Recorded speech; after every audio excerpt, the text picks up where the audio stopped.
Okay, folks, welcome to Red Pill Markets. Today is April the 1st, 2020. Markets finished down today. We're looking at Dow Jones Transports. Dow Jones Transports were down almost 5%.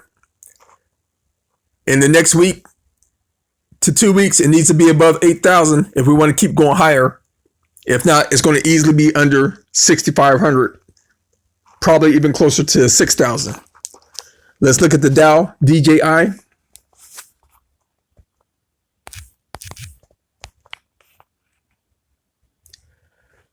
Okay, Dow Jones actually finished 4.4% down.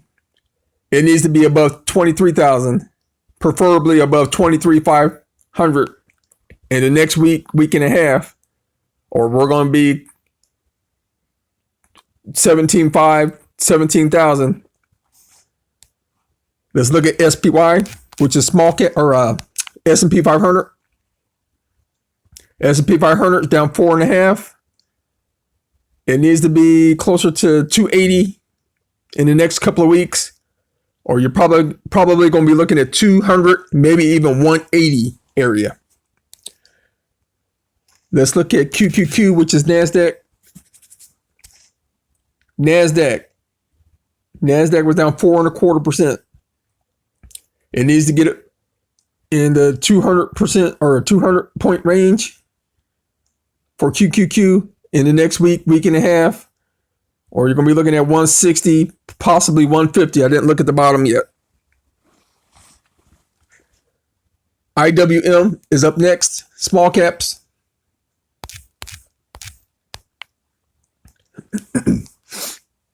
Small caps was down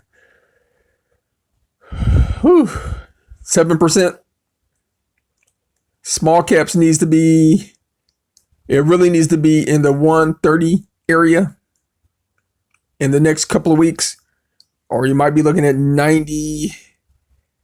You might even be looking into the 80 range. Let's look at financials. XLF.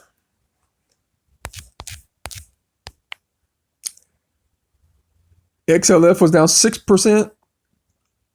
It needs to be above 22, preferably above 24 in the next couple of weeks, or you might be looking at a 16 to 14.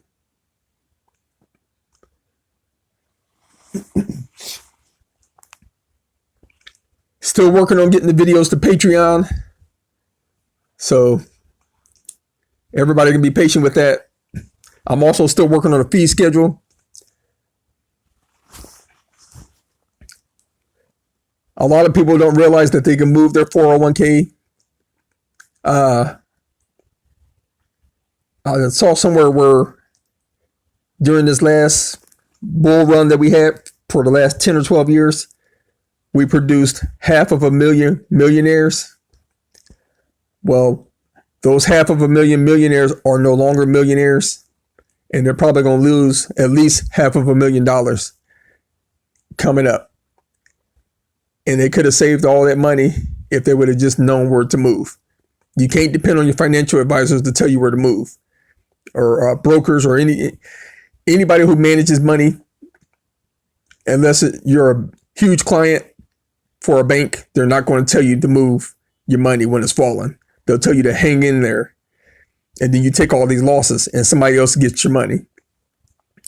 And then when it does bounce back, it'll be 10 or 15, maybe even 20 years after that. They don't tell you that part. That's why we try to move in and out and try to eliminate our losses. So what we do the same things that traders do, except for traders use a shorter time period. We don't have that luxury because once we move ours, we're locked in for like a whole day. So we need to be thinking 2 days ahead, because if we make a mistake, we're going to take a beating for a whole day. Whereas professional traders, they can get in and out in a few minutes. We don't have that luxury. We're just locked in for 24 hours. So we'll take that whole beating for the whole day. So that's why we're being cautious here. And that's also how we can beat everybody else out, especially the big players, because they can't move a lot of money within a short period of time without being noticed.